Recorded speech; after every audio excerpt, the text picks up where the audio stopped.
So we're going to do this complicated integral. It involves tangent and secant, but they're both to powers, so that's what makes it difficult. Um, really isn't that bad. So hopefully if you're watching this video, you've been through integrals involving sine and cosine to higher powers. If not, make sure you go back and maybe look at those videos or try those, because this is very similar. It's a little bit more complicated just because of the derivatives of tangent and secant. But here we go. First of all, before we start this, you can always try to change integrals into sine and cosine and see if that works for you. So we could try that, but there's a pretty nice way to do this one. Just like the sine and cosine integrals, we're going to use this Pythagorean identity. So this is the same as the sine squared plus cosine squared equals 1, but just in a different form.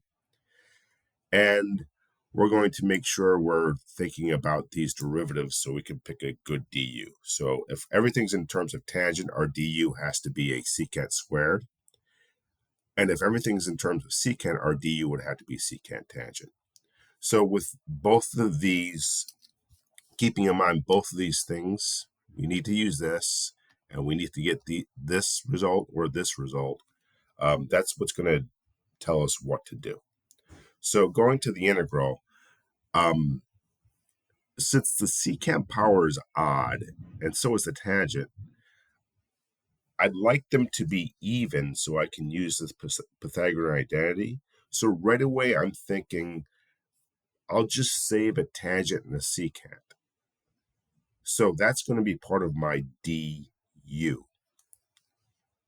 So I'm going to save a tangent and a secant. And then hopefully I can convert everything to secants then, because I know that's the derivative of secant. So again, maybe explain here, that might seem a little bit confusing, but let's just see. Sometimes when you do it, it makes a lot of sense. So I'm going to think of this tangent cubed as tangent squared times tangent. And the secant cubed also as secant squared times secant.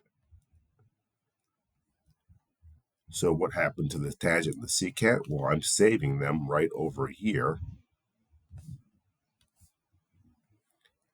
as secant 2x times tangent 2x.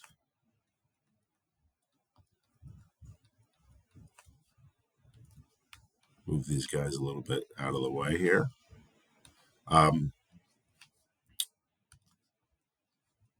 Dx. So nothing's changed, as you can see, from the original integral. But now I know I have this du here. So if I can convert everything to secants, it's going to work out perfectly because the derivative of secant is secant tangent. So I'm going to use this identity to convert the tangents, tangent squared into secants, and then we should be good to go right there. So tangent squared is secant squared minus 1. According to that identity up there. We still have the secant squared out there. And then we still have this dx that we're saving.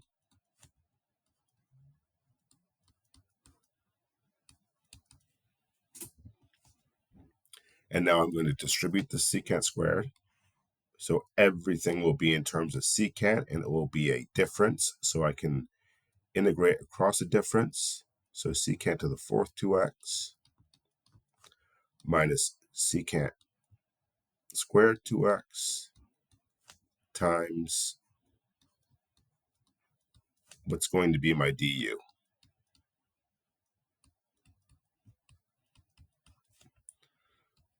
So now I'm going to let u be secant 2x. So du,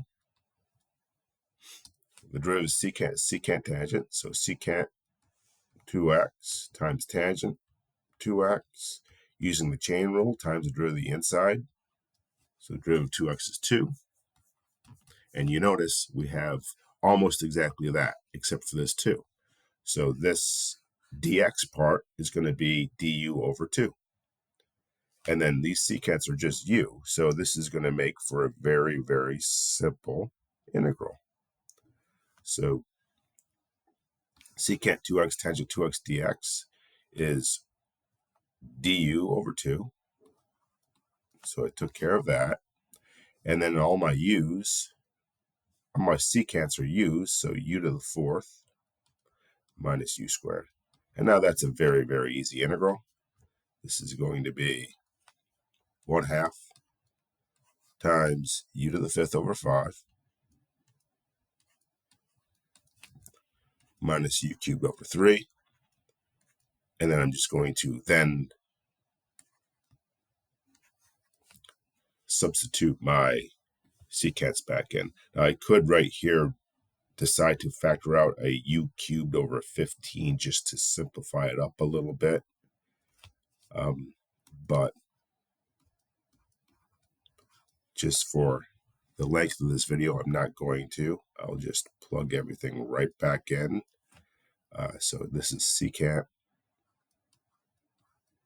to the 5th 2x minus 1/3